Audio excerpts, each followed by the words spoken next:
जोहार। जय आदिवासी। किसी को जोहार शब्द से आपत्ति हो तो माफ़ी तो नहीं मांगूंगा, लेकिन थोड़ी बहुत बात बता दूंगा मैं आपको कि जोहार बोलते क्यों हैं।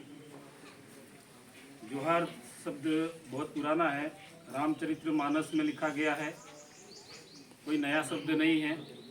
और इससे पहले भी आदिवासियों का मूल शब्द है।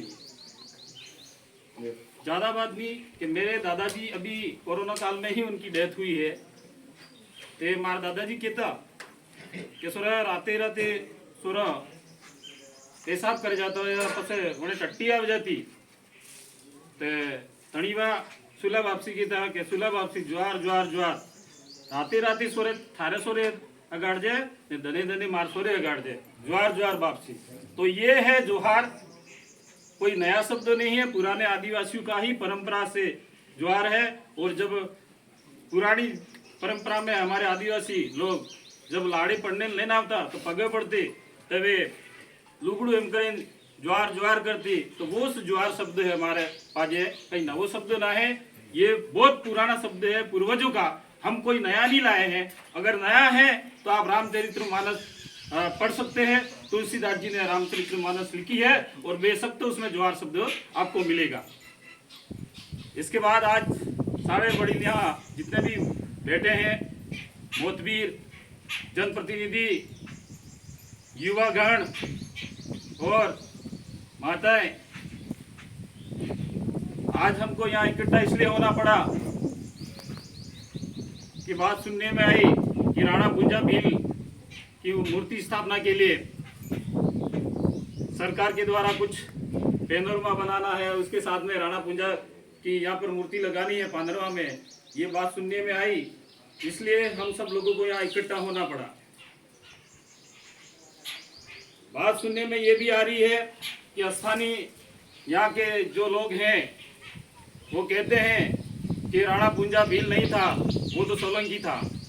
तो मैं उनसे ये कहना चाहता हूँ, आपका राणा पुंजा सोलंकी होगा, मुझे कोई एतराज नहीं है।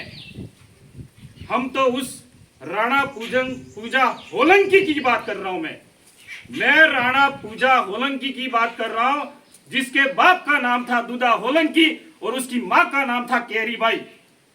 और मैं नहीं कह रहा हूं, ये इतिहास कह रहा है, वो किताबें मैंने नहीं लिखी है, तुम्हारे बाप दादाओं ने लिखी है। हमारे बाप दादा तो अनपढ़ थे, अनपढ़ गवार थे, हम तो अनपढ़ थे, उस जमाने में पढ़े भी नहीं थे। अगर आपको एविडेंस चाहिए, आपको प्रूफ चाहिए, तो हम कोर्ट में पेश करने के लिए तैयार हैं। अगर यहाँ के लोग राणा पूजा सोलंकी के नाम से अगर मूर्ति स्थापना करते हैं तो करे, उनका राणा पूजा सोलंकी होगा। एक नाम के दो व्यक्ति हो सकते हैं, मैं कोई बहिष्कार नहीं कर रहा हूं, लेकिन मैं राणा पूजा होलंकी की बात कर रहा हूं। स और ह में फर्क पड़ता है। तो आपका होगा राणा पूजा सोलंकी, तो आपकी उस वेशभूषा में आप मूर्ति लगा सकते हैं। हमारा जो राणा पूजा होलंकी है, उसकी वो वेशभूषा है, माथे पे हस्ताना बांधा हुआ है और धोती पहनी हुई है और उसके हाथ में तीर का बाण है। मैंने भी जहां तक इतिहास पढ़ा है हल्दी घाटी का, क्योंकि यहां तक पढ़ के मैं भी आया हूं, तो मैंने यूं नहीं पढ़ा है, मेरे पास में भी एविडेंस है, पुरानी किताबें पढ़ी हैं। उसमें 18 जून 1576 और एक तारीख आती है शर्मा एंड गोपीनाथ शर्मा, उसकी पुस्तक में मिलता है 21 जून 1876। दो लेखक हैं, एक शर्मा एंड व्यास कहता है 18 जून और वो गोपीनाथ कहता है 21 जून, लेकिन सत्र एक ही है 1576 के दिन में। उस दिन जब महाराणा प्रताप के सामने संकट आया, महाराणा प्रताप के सामने संकट आया, उन्हीं के दोनों भाई शक्ति सिंह और जगमाल दोनों भाग गए थे। कहां पर? अकबर के शरण में चले गए थे। तब महाराणा प्रताप ने कहा था, महाराणा प्रताप हमारे भीलू राणा पुंजा के पास में आए तो उन्होंने कहा कि भीलू राणा, मैं मेवाड़ की धरती को बचाना चाहता हूं मुगलों से, तो क्या तू मेरा साथ देगा? तो राणा पुंजा भील ने कहा था कि मरते दम तक राणा पुंजा भील इस मेवाड़ की धरा को बचाएगा। और उन्होंने ये भी कहा था, क्या तू मेरे साथ में जाएगा या दिल्ली के जो राज दरबार में अकबर बैठा है उसके लिए लड़ने जाएगा? तो राणा पुंजा ने कहा कि मैं मेवाड़ की नाक रखने के लिए राणा प्रताप मैं आपके साथ में रहूंगा और कंधे से कंधे मिलाकर युद्ध लड़ूंगा। और वो युद्ध लड़ा था 1576 की हल्दीघाटी के युद्ध में। और आज ही हमारे पूर्वज के साथ में मैं तो सरकार से भी कहना चाहता हूं और यहाँ के जनप्रतिनिधि हैं उनसे भी कहना चाहता हूं, हमारी कोई ज्यादा उम्र नहीं है, लेकिन कहा जाता है कभी कोई राष्ट्रपति आने वाला था यहाँ मूर्ति लगाने के लिए, उस टाइम में भी एक व्यक्ति ने राणा पुंजा भील की मूर्ति नहीं लगाने दी। तो मैं आप लोगों से यह कहना चाहता हूं, इस अनुसूचित क्षेत्र में, इस ट्राइबल एरिया में सबसे ज्यादा जनसंख्या किसकी है, यह बताइए मुझे। आदिवासियों की है या किसकी है? आदिवासियों की है। तो यहां से जितने भी जनप्रतिनिधि जाते हैं वो उनसे भी मैं कहना चाहता हूं, खुल्लम चलम कहना चाहता हूं कि क्योंकि जनसंख्या के अनुपात में भले किसी भी पार्टी को, मुझे पार्टी से कोई लेना देना नहीं है, पार्टी से मुझे कोई एतराज नहीं है, टिकट तो आपको मिलनी ही है, सरकार आपको झक मरा के देगी, भले कांग्रेस का हो, भले बीजेपी का हो, किसी भी पार्टी का हो, क्योंकि जनसंख्या के अनुपात में एसटी की सीट रिजर्व है तो आपको ही मिलेगी। तो फिर क्यों तलवे चाटने के लिए दौड़ रहे हो वहां पर, फिर क्यों पैसे के बलबूते पे टिकट लेने के लिए जाते हो? और इसीलिए हमारे इतिहास के साथ में छेड़खानी हो रही है।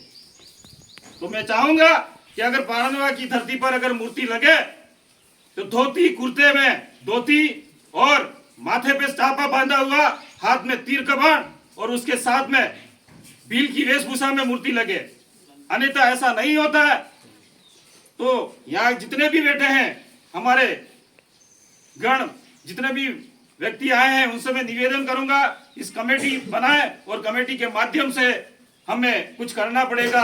या बड़े बड़े भाषण देके चले जाएंगे, जैसे हमारे लोकेश जी बलात ने कहा था कि भाषण देके चले जाएंगे, कुछ नहीं होने वाला, क्योंकि हमारे जितने भी नेता हैं ये तो उनके तलवे चाटने वाले हैं, क्योंकि ये उम्र बीत गई। आप बहुत सारे यहाँ पर वडील बैठे हुए हैं, आपको पता होगा आज इतने साल हो गए आजादी के बाद में, तब भी कुछ हुआ नहीं। भाई मैं भी पढ़ा लिखा हूं, मैं भी तो राजपूतों का इतिहास पढ़ रहा हूं, तो मैं तो उनके राजपूतों के इतिहास के साथ में खिलवाड़ तो नहीं कर रहा हूं, मैं तो नहीं कर रहा हूं।